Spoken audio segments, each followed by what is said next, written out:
Bonjour à tous et bienvenue à cette conférence dans laquelle nous allons aborder le thème de piloter simplement le magasin pour performer. Nous sommes deux pour vous parler de ce sujet aujourd'hui, Isabelle Domain et moi-même, et nous allons nous présenter pour que vous sachiez qui nous sommes pour aborder ce sujet. Alors, moi, je suis Isabelle Domain, bonjour à tous. J'ai un parcours assez atypique, on va dire, parce que j'ai travaillé 10 ans dans le secteur de la finance et de l'audit, accompagné des entreprises dans leur organisation interne. Et puis, j'ai été à la tête d'un magasin d'agencement de cuisine indépendant pendant 12 ans. Et aujourd'hui, en fait, j'ai cofondé le centre de formation et de conseil Cuisine et Performance qui aide les entreprises à améliorer leur performance au sens large, dont nous parlerons juste après. Et Estelle ? Et donc moi, je suis Estelle Bagot, je suis la dirigeante de l'entreprise Gestéos, qui est un CRM dédié au secteur de l'aménagement d'intérieur pour aider les magasins à organiser leur travail opérationnel et savoir bien piloter leur point de vente avec l'outil qu'on propose. Et moi, j'ai un parcours dans le monde du logiciel où, avec différents aspects sur lesquels j'ai aidé les entreprises avec lesquelles on travaillait, par exemple pour s'améliorer dans leurs compétences linguistiques ou pour s'améliorer dans leurs compétences marketing. Et à chaque fois derrière ça, on s'appuyait sur un outil qui avait pour but d'améliorer les performances de nos clients. Donc, avec Gestéos, aujourd'hui, on est spécialisé sur ce secteur de l'aménagement de la maison avec une approche très terrain et très pilotage. Alors, la première question qu'on peut se poser concrètement, c'est qu'est-ce qu'on met derrière la performance ? Spontanément, quand on parle de performance, on peut être amené à penser performance commerciale. Effectivement, c'est le premier point sur le sujet. La performance commerciale, pour moi, elle revêt différents aspects. Bien sûr, des notions de chiffre d'affaires, mais aussi de taux de marge, de panier moyen, de taux de conversion.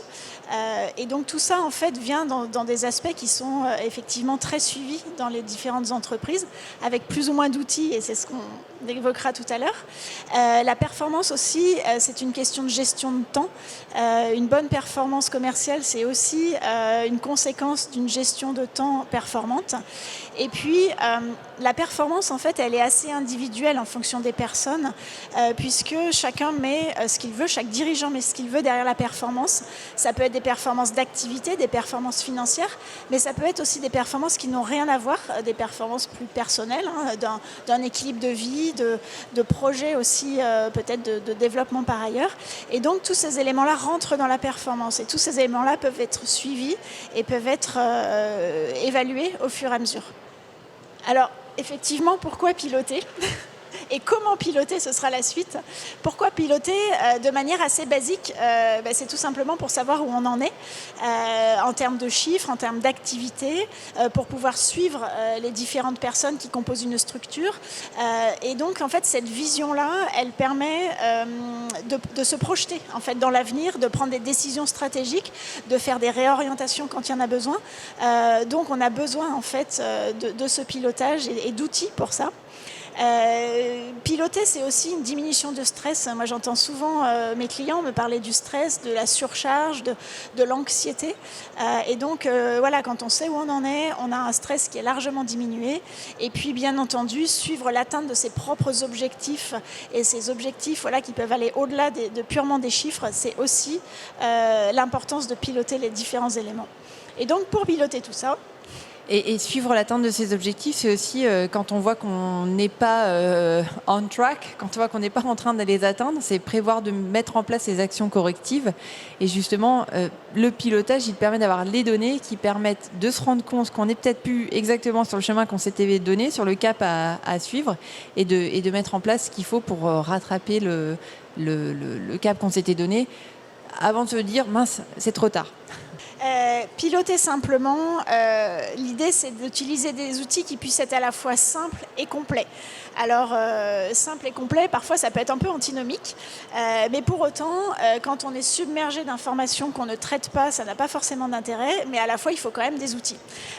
Et c'est pour ça que Estelle va nous détailler vraiment la partie de cet outil, de la performance pour l'aménagement d'intérieur qui est Gestéos, et qui apporte justement cette simplicité, mais cette complétude dans le besoin d'information. Voilà, donc je vais vous illustrer un petit peu ce qu'on peut faire avec un outil comme celui de Gesteos. Ce sont des outils, en fait, là, on est sur un outil web, donc c'est ultra léger à installer parce qu'on a besoin d'un ordinateur connecté à Internet. On vous donne un nom d'utilisateur et un mot de passe et vous accédez à l'outil. Donc c'est assez simple d'accès. Et puis, en fait, Gesteos, il va suivre tout l'opérationnel du magasin. Donc on va suivre avec cet outil-là le prospect à partir du moment où on le rencontre, voire on va même aller le chercher avant sur Internet pour le ramener dans l'outil du vendeur. Donc on va travailler aussi sur, quand on est sur un tunnel d'affaires, sur le fait de nourrir le tunnel d'affaires pour que les vendeurs dans le point de vente aient sans cesse de nouveaux prospects à travailler. Donc pour ça, on travaille sur évidemment le passage magasin, mais on peut faire des liaisons avec les sites vitrines des clients, par exemple, pour que les demandes de rendez-vous ou les demandes de devis viennent nourrir automatiquement le vendeur. C'est-à-dire le vendeur arrive le matin, hop, il a un nouveau prospect qui est arrivé, qui est qualifié, puisque c'est quelqu'un qui a déjà fait une demande de rendez-vous. Donc ça, c'est pour la partie haute du tunnel d'affaires. Et en fait, sur la partie du bandeau de gauche, on va retrouver en fait des éléments de pilotage qui vont être toutes les étapes par lesquelles vont passer une affaire dans Gesteos. On va d'abord rencontrer le client, donc c'est un contact qu'on fait et qui est un prospect. Ensuite, on va passer ce prospect à l'étape d'une découverte client que tous les clients avec lesquels on travaille font, mais soit ils la font sur papier libre, soit ils la font juste à l'oral, et l'information finalement elle est archivée nulle part. Elle est soit dans la tête de quelqu'un, soit sur une feuille volante, et on le perd assez vite, ce papier. Donc l'idée là, c'est de travailler sur la découverte du client avec, en plus Gesteos, ça peut être utilisé sur une tablette, donc c'est quelque chose qui peut être fait de façon informelle. Il ne s'agit pas de faire un entretien devant une table pour dire répondez à toutes les questions, monsieur le client. On est dans le showroom, on va discuter avec le client, lui montrer ce qu'on a comme produit à lui proposer. Et en même temps, on va glaner des informations, mais qu'on va archiver, qui vont être partagées avec l'ensemble des acteurs du magasin. Ce projet qu'on a ensuite, qu'on a qualifié, dont on a parcouru les différents éléments avec le client, on va ensuite le deviser. Donc là, on redescend encore dans notre entonnoir d'affaires. Et là, on devise avec un logiciel de dessin pour le monde de la cuisine. En fait, il y a des logiciels de conception 3D qui sont utilisés pour dessiner, faire l'implantation, retrouver le chiffrage. Et tous ces éléments-là vont remonter dans l'outil de gestion du vendeur avec du coup le devis qu'on va pouvoir sortir avec Gesteos, mais qui va sortir automatiquement. On ne refait pas un devis à la main, on va récupérer toutes les informations qu'on aura reçues du logiciel de dessin ou qu'on aura saisi dans Gesteos, et le document de devis se compile tout seul. Et quand on passe à l'étape de vente, là c'est pareil, le document va se générer de lui-même avec les éléments qui sont obligatoires sur un document de vente, donc des conditions générales de vente, le CERFA si on est sur une TVA à 10 qui va se mettre automatiquement dans le devis. Donc là l'idée c'est on gagne en temps, on gagne en efficacité.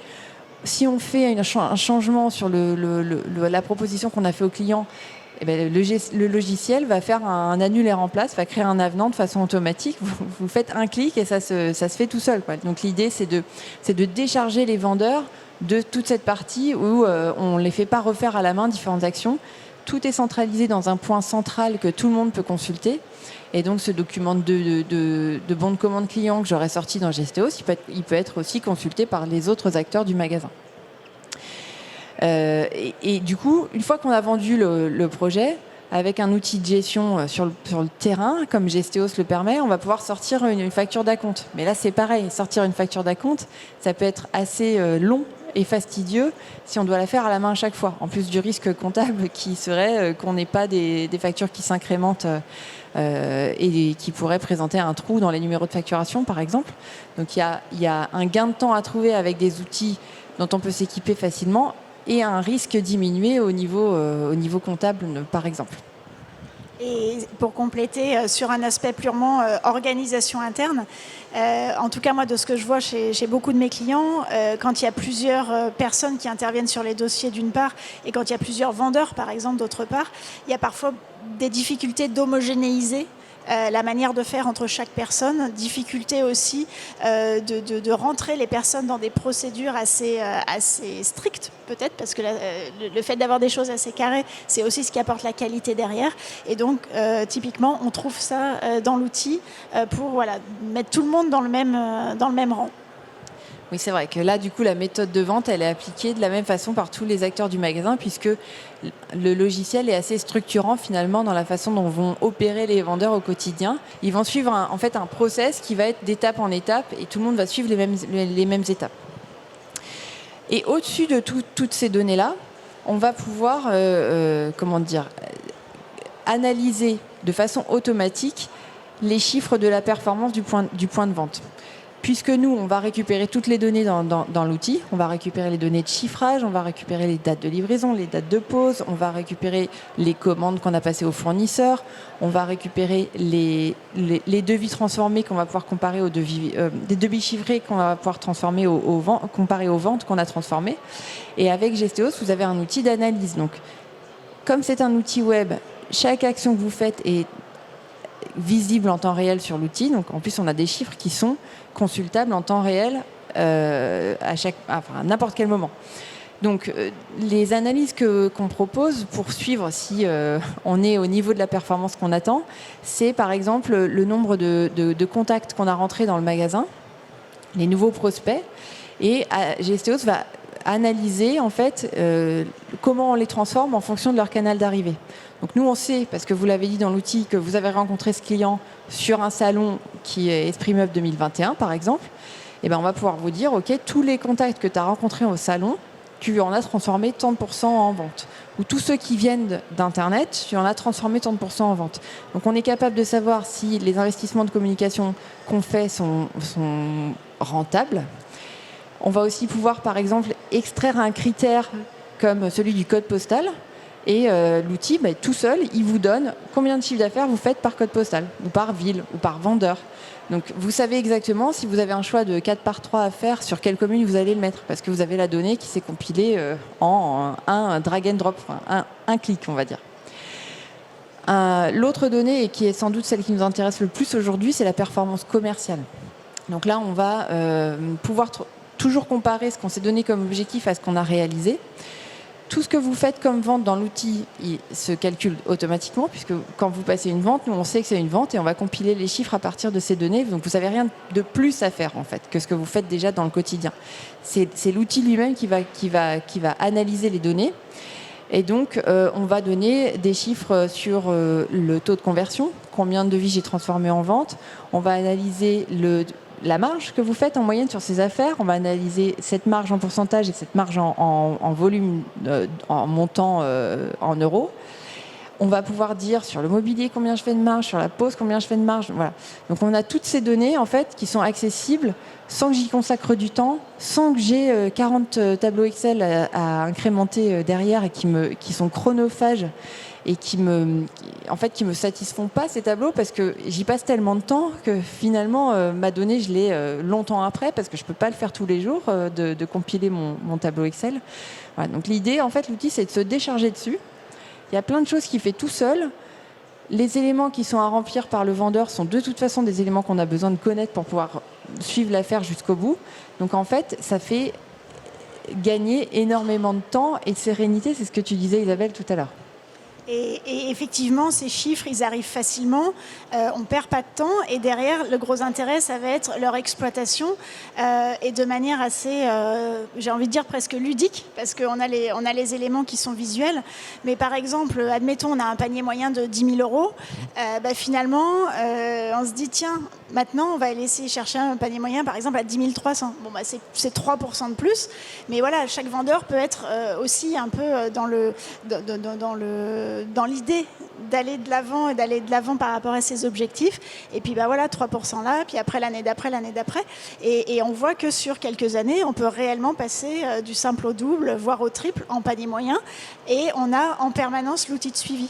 De la même manière que le taux de conversion dont tu parlais aussi, c'est vrai que voilà, quand on transforme 5 cuisines sur 10 ou 6 cuisines sur 10, c'est pas du tout le même chiffre d'affaires au final, surtout plus le panier moyen est important. Et là encore, l'outil l'outil, il permet de savoir où on en est et de se donner des objectifs précis et de mobiliser les forces de vente quand il y a des forces de vente présentes pour aller derrière. Et ça, c'est des graphiques qu'on partage facilement, je trouve, dans un magasin, qui permettent à chacun de suivre ce qui se passe et d'impliquer les collaborateurs. Moi, j'ai toujours fait ça et c'est ce que je préconise toujours parce que c'est motivant pour tout le monde, en fait.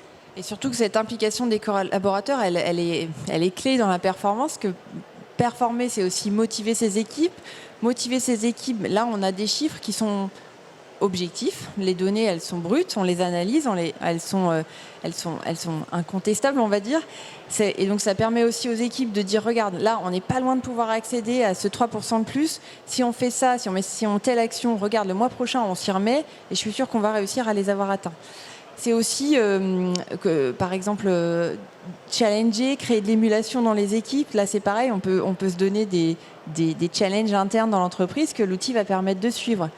Et puis, performer, c'est aussi manager correctement ses équipes. Et un outil comme ça, c'est aussi un très bon outil de management parce que vous allez avoir toutes ces données dont on parle, elles sont compilées à différents échelons. Au niveau de... Si vous êtes une franchise, on va vous compiler l'ensemble des chiffres de la franchise. Si vous êtes directeur de magasin, on va vous compiler l'ensemble des chiffres du magasin. Et on peut descendre aussi sur l'extraction des performances du vendeur. Donc...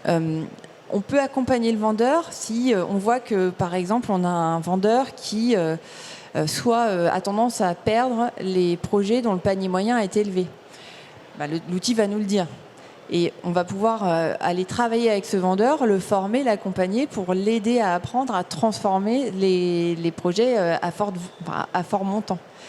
On va aussi travailler sur l'évolution des marges. Un outil comme Gesteos, il suit l'évolution de la marge au travers des 4 grandes étapes d'une affaire. Donc, on va donner la marge à la vente, on va comparer cette marge après le maîtrise, on va revenir regarder la marge une fois qu'on a reçu les commandes fournisseurs, parce que quand on passe une commande, on n'est pas à l'abri d'un oubli. On oublie un filler, par exemple, sauf que le fabricant, il va le voir, donc il va nous l'envoyer quand même. Et à la fin, on peut aussi perdre de la marge avec l'étape du SAV. Donc Gesteos, en fait, il prend chaque contre-marque et on va mettre la marge à ces 4 étapes. Donc on peut aussi se rendre compte à ce moment-là qu'on a des vendeurs qui sont très très bons sur la vente et qui vont faire une vente avec une marge correcte, confortable, mais qui par exemple sont moins vigilants sur les étapes d'après. Mais là, on peut se mettre autour du logiciel et dire, voilà, la performance du magasin, elle passe aussi par le suivi de la marge tout au long de l'affaire. Regarde, on va regarder comment on peut faire pour qu'il y ait moins de pertes à cet endroit-là si on voit qu'il en fait beaucoup à ce moment-là. Je rebondis sur le point juste précédent au niveau des vendeurs. L'outil permet d'identifier éventuellement des points d'amélioration et c'est là qu'en termes de formation, ça devient intéressant parce que plutôt que de partir sur des formations sur des thèmes relativement larges, par exemple se dire il faut qu'on revoie tout le process de vente, finalement on peut identifier les points précis sur lesquels il faut apporter de l'amélioration et cibler des actions de formation sur ces points-là. Et ça c'est extrêmement intéressant parce que la personne, elle va sentir qu'on s'occupe d'elle et ça c'est important pour un collaborateur, et 2, va être beaucoup plus motivée parce qu'on résout un problème auquel elle est confrontée. Et parfois, alors c'est pas valable bien sûr à chaque fois, mais quand on a des problèmes spécifiques, c'est beaucoup plus intéressant d'aller chercher la réponse spécifique en face. Et donc l'outil permet d'être beaucoup plus performant dans le suivi des collaborateurs et de leur montée en compétences. Voilà, donc je pense qu'on va bientôt conclure. Et donc, le message qu'on voulait vous faire passer, c'est qu'il y a à la fois des méthodes et des outils qui, si on les couple, vont permettre au magasin d'être de plus en plus performant. Et c'est vraiment ce qui nous motive, autant Isabelle que moi, au quotidien. Moi, au travers d'un outil logiciel, Isabelle, au travers des conseils et des formations, avec ces 2 offres, d'amener les magasins à être de plus en plus performants.